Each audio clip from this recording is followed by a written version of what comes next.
Sekarang isu price 3999. Saya rasa tak adalah mahal sangat, just nice kot. Okey je. Support Malaysia.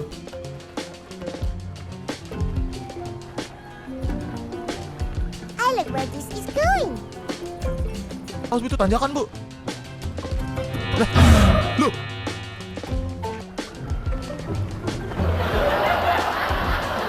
Apa coba Upin malah dicabutin bulu kucingnya, guys?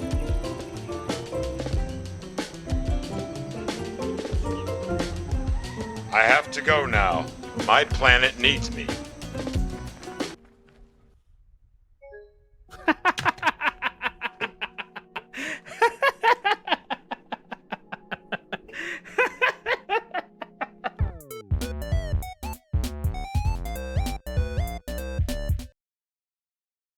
Hello and welcome to another rendition of Untitled KKP Show, where we talk about video games while figuring out what to call our actual show.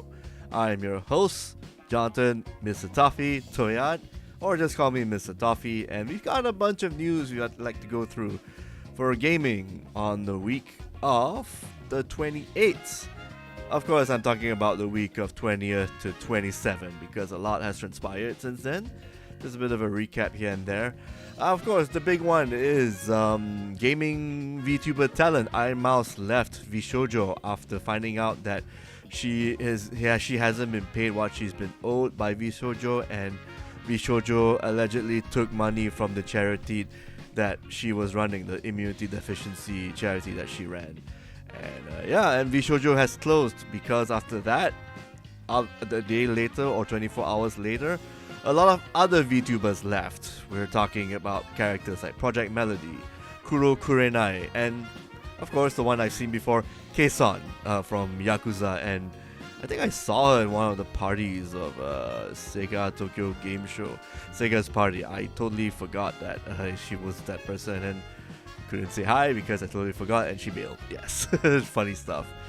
But what's not funny is basically these people are actually owed money and they've been lied to by Vshojo and its higher ups, and as a result, the talent left, and with no affiliates or whatnot, Vshojo has to close because if there's no one left, well, you're kind of deep fucked, more or less. So it sucks that happens, but at least these talents who left, they can actually make it out on their own. They actually have all the talent, they have all the ways to actually spread the word, get sponsorships and money without the help of any affiliates or whatnot, so they'll be doing fine. And plus, I'm sure there are other talent agencies who would hire them. I'm not sure about VTuber specific ones, but it's crazy. I mean, this is a US run Vshojo company, and they need to actually follow what they've been doing, what other Japanese companies like Hololive and all have been doing. It's just that not only do they misappropriate and mishandle funds, they also, gave really bad contracts to VTubers and browbeat them, force them to, do all these, you don't take this deal, we're gonna blacklist you, and the entire industry is gonna blacklist you, like very heavy way of, not the best way of doing business. I mean, yes, business is business, but this is the cruel way of doing business. It's not ethical per se, not ethical. So, good riddance, and hopefully the talent who left, they have greener pastures out there, hopefully. And yeah, I saw a lot of Phantom Blade. There was actually gameplay shown during a Beijing Bilibili on the Chinese live stream platform Bilibili. 22 minutes of it, in fact. They actually showcased one whole stage with a couple of boss fights, all of them epic, and showing off the game's new combat weapons and new skill sets. I mean, I played the game last year, the demo. That was really good. It's just imagine Ninja Gaiden, Devil May Cry, but I think it's Chinese. I mean, I'm gonna guess this character I'm controlling, the Phantom, is a ninja with a lot of fast moves, a lot of special moves here and there. Game runs immaculately, like 60 to 120 frames on the PS5, regular PS5. Really fast movements, no stamina bar. I mean, all you got is an energy meter at the bottom, and that's just to make sure you don't spam. I mean, you can still use your special moves and whatnot, but when you dodge and attack, you don't take anything from that bar, only like your special super moves and whatnot, like the special shit that you need to, not just to style, but also to do well. Because this game brags having alternate difficulties. So you got normal, which I played through, and I played a bit of hard, which I got my ass kicked, and you got the hardest extreme modes, which the demo has showcased. There's a 20-minute video of it out there. You can go to Phantom Blade Zero's website or check out the Bilibili link. It's really cool stuff. There was actually cool gameplay with the chakrams. Our main character holds 2 blades. You get to toss them around, do like some really fancy ass moves, blade cutting and whatnot. You've got a giant hammer, which you actually take from the first boss you fight. Giant guy. He's got really big moves. He telegraphs. You just gotta dodge and parry the right way. Red parry, by the way, dude. Your main character does a red parry. It does a bunch of cool counter attacks, especially one where he actually goes up onto the bash pole weapon and then walks onto the pole and does a nice Mikiri counter like move. So it takes inspiration from Sekiro with the toughness, but no stamina, thankfully. You can go free for all with all your attacks. And then there was another fight with this Red Wraith on top of a pagoda tower. Really fancy one-on-one fight. Like a fast ninja fighting against another fast wuxia fighter. She fights with one sword, she holds the one sword with one hand. Fights really, really smoothly. It's like that one time Jet Li fought with a sword in Fearless, or the movie after that. One of those kung fu wuxia films. Yeah, really awesome stuff. Then you also have, that was another fight, Fallen Hope. So you fight 3 guys as a boss, and then halfway through, when your hit points got deleted, they basically stand on top of a bunch of towers, and then they have a red string pulling out a dead puppet, and then you gotta fight that puppet. He's got his own moves, it's suspended in the air, the red strings, and he's got very fancy flying moves that are very hard to read. And then when that puppet boss, Fallen Hope, has down his half-life, then Red Wraith comes in. So it becomes a 1v2 fight. So you've got all these awesome attacks here and there. See, this is what I like about this kind of games, character action titles. No restrictions, make the game as hard as you want, as long as your character has a free-for-all, no stamina, no restrictive moveset. Then you can pile on the challenges. Like Bayonetta 2, your character can do whatever the hell he or she wants, and then the challenge level just escalates higher and higher, no breaks. So you get to fight 2 of them at the same time, and then the Red Wraith escapes after she's got a bit of a health whittled down, and then you just kill off Fallen Hope, the puppet. Really, really epic stuff.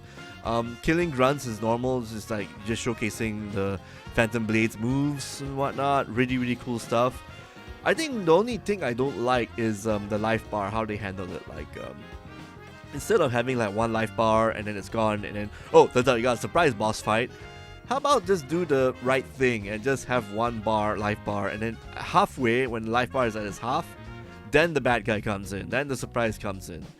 I don't like this. This is a From Software tactic. I never liked it. It's just unnecessary padding and whatnot. It just frustrates you to no end. Why do this? Just do it the regular way, where my boss's health is halfway through, and then have the surprise come in, just show some sort of hope, because when you got a sigh of relief, people will use up their hit points and your potions and whatnot when they know the boss's health is at the lowest, and then when that's gone, turns out you gotta fight this guy a couple more times. Fuck off, too bad. You gotta start the fight all over again and plan ahead. So yeah, really, really disingenuous kind of surprises. From Software got away with it a couple of times. I don't like that. That's pretty bad. That's just a bad way of handling things. So Phantom Blade, you probably won't do this, but I kind of want you to.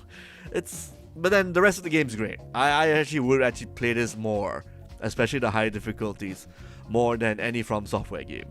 Just my preference. I'm just glad that character action games are making a slow comeback. With any luck, Ninja Gaiden 4 is good. That's coming out end of October. And yeah, Phantom Blade is definitely looking like a 2026 title, that's for sure. It's sure as hell is not coming out this year. I don't think it should come out this year. It should come out at least the middle or the end of next year. We've got a bunch of other titles coming out this year, a lot. Ghosts of Yote, which I'm definitely gonna buy. Ninja Gaiden Ragebound, Ninja Gaiden 4. there's a couple more. Metroid Prime 4 is coming out this year, that's for sure. That would be a good first-person kind of shooter. That one, I think that's gonna be an October kind of title. That sounds like an October, fresh out of launch kind of, complement this Nintendo Switch 2 kind of launch. Yeah. Alright, everything else up on the tent pole? Yeah, okay, so we have a recent video from Les Copaque, not Streamline Studios, Les Copaque. They released a video called Soal Jawab, Upin Ipin Universe, which is basically answering all the comments that the game has been waylaid with from the YouTube channel to the game's Steam page and whatnot. They're answering all the questions. At this point in time right now, the video has... Let me see if I can get the YouTube page here. Give me a second. And this video... Alright, so this video has 13k dislikes, 797 likes, 13k dislikes. So let's scroll through all the bottom. They are all in Bahasa Melayu and Bahasa Indonesia, so I will try my best to translate. I mean, I can just use this. We want your money. It's easy to say like this. Kami nak duit korang. Yeah, of course, that is the top vote right there. Korang bilang game yang mahal sangat dituju untuk budak Yahudi ke yang dimaksud tu. Okay, so yeah, this video isn't received well. They are trying their best to, you know, damage control, PR. But at the same time, the way they handled it... Okay, so for the copyright thing that happened, because there's actually questions about copyright issues here, right here, about the video. Streamers do make their money and all that, so what we can gather from... I mean, one of the streamers from Indonesia, he did a video on Upin Ipin, and then they got copyright claim. Not strike, claim. There are a big difference between the two. Claim is basically the copyright holders will get the money from the videos you do. You don't, the other guy, the video is fine, the views are fine, the traction is fine, just the money. Money goes to the people who create the game. That's debatable per se, still a gray area right there. But it's not a copyright strike, just a heads up. If there's a copyright strike, the video wouldn't be there in the first place. The video will be gone. It will be removed by the copyright holders. Then they'll be in bigger doo-doo than they are right now. Support Malaysia. So about the copyright claim thing, streamers do make their money out of promoting other people's content, whether it's to ridicule them or to praise them. So either way, this is not a good look, considering that if, let's just say, Les Copaque, or if they want to make a Sangkan Chill video game with Streamline Studio, do you think the streamers are gonna go and touch the game? No, they will not. Unless you announce the fact that you are making a stream-friendly game, or, you know, put out some advice pre-release of your next game, they're not gonna touch anything from Streamline Studio. They're not gonna touch the next Les Copaque game. That's for sure, because they know the copyright claim is happening. Strikes, not so much. So far, my experiences, I mean, at least other people and my experiences with strikes have mostly never been from the distributors or the publishers. They know better.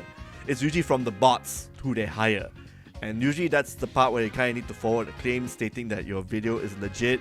We actually get whitelisted. Well, I know I got whitelisted for Netflix and Amazon Prime content. It's a case-by-case basis. And if I know that I'm in the right, I would normally just put up a claim forward, because I know that the videos that we do are all like heavily editorialized, they're heavily edited, modified out of context. They are not a replacement of the actual stream video that's on the platform holder. So I'm not uploading huge chunks of video. Like at max it's probably like 5 to 10 minutes, and that's 10 minutes. And in certain cases, if I put up a max 10-minute clip show or a sub versus dub, it is usually 10 minutes of a 13 episode show that is like 30 minutes each. So 10 minutes of like what? Hours and hours of content? 30, 40... Okay, 13 should be 13 times 4. My math is really bad. I'm sorry. So 13 times 30 minutes. That's a lot of hours right there. I did not upload hours upon hours of content, of copyrighted content. I've uploaded it non-context filled, all edited, under fair use.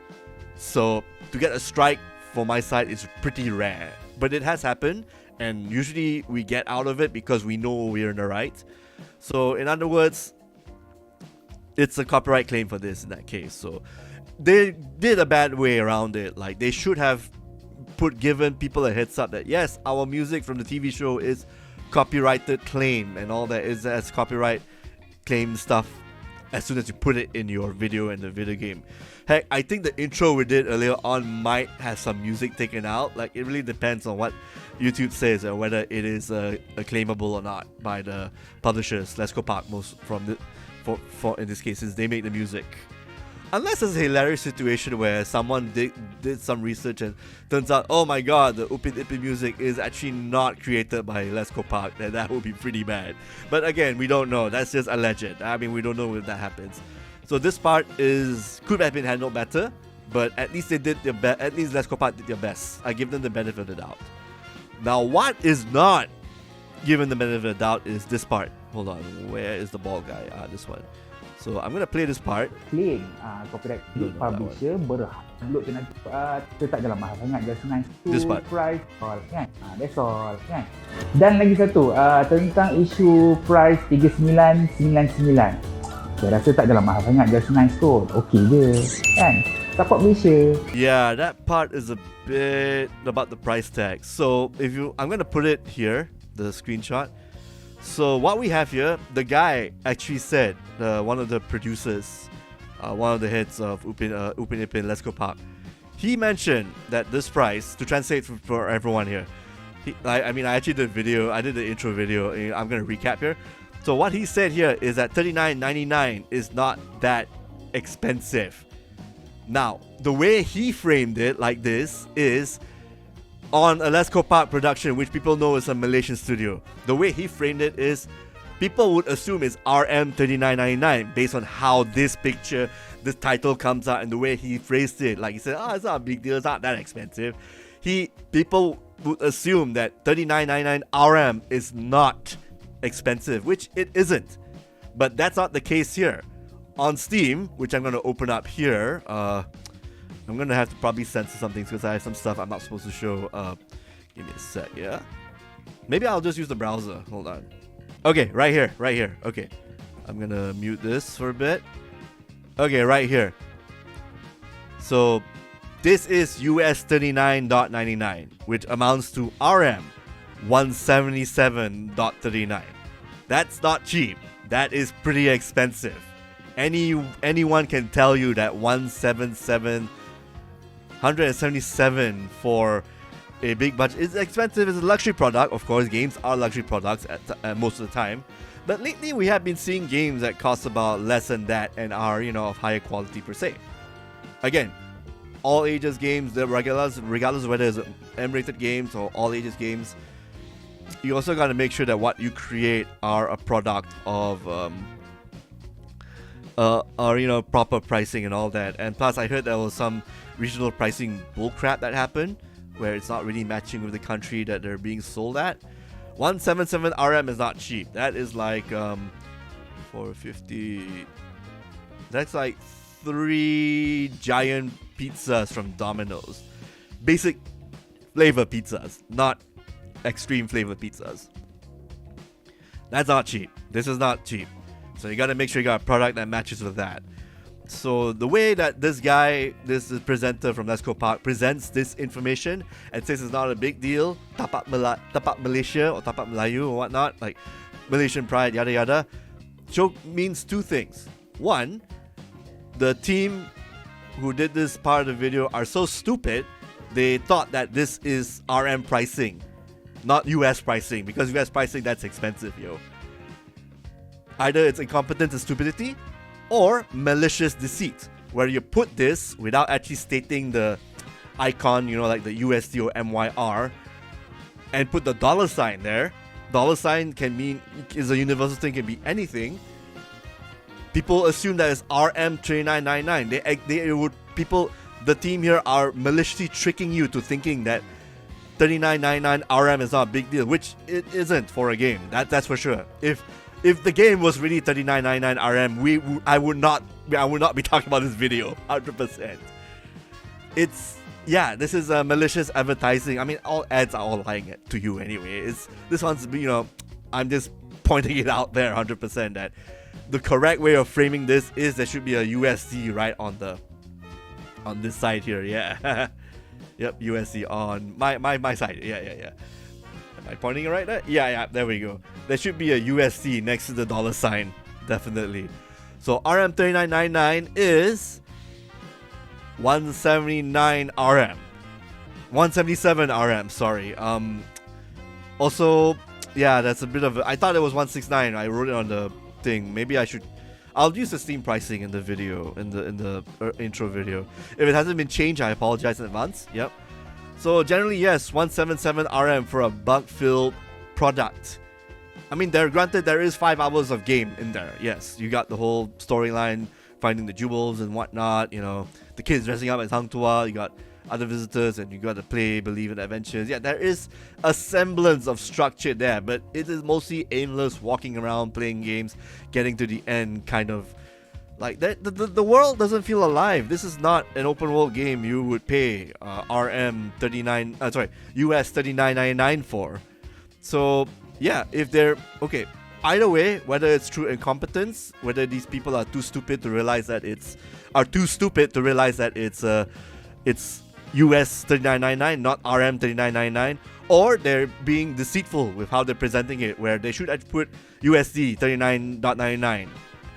Yeah, either whether they're stupid or just being crafty like a fox, deceitful, shame on them for doing this. Basically, I'm calling them out for that. So yeah. Support Malaysia. And the rest of the video needs no explanation. It's all about the going back and forth about the copywriting and the comments. Yes, we're gonna be fixing bugs and all that. Yes, in the near future, if you still have fans and whatnot.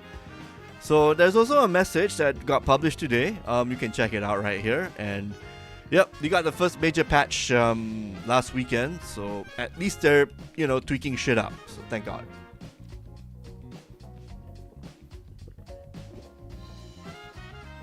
Lots of talking. Aqua Vitae, all good.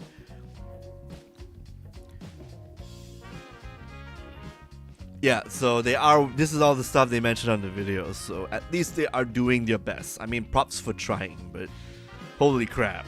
There are just better ways to get around doing this. Really, honestly. So hopefully the game turns out okay, a bit more packed, a bit more filled out. But at the end of the day, it's a 5-hour kids game you're paying 40 US for. Again, price comparison and all that, people put value on price and all that. It's all subjective. I'm just saying that maybe your product could be less buggy or a bit more focused and a bit more entertaining, I guess. But at least they got the graphics and the look and whatnot right. So there's that. Support Malaysia.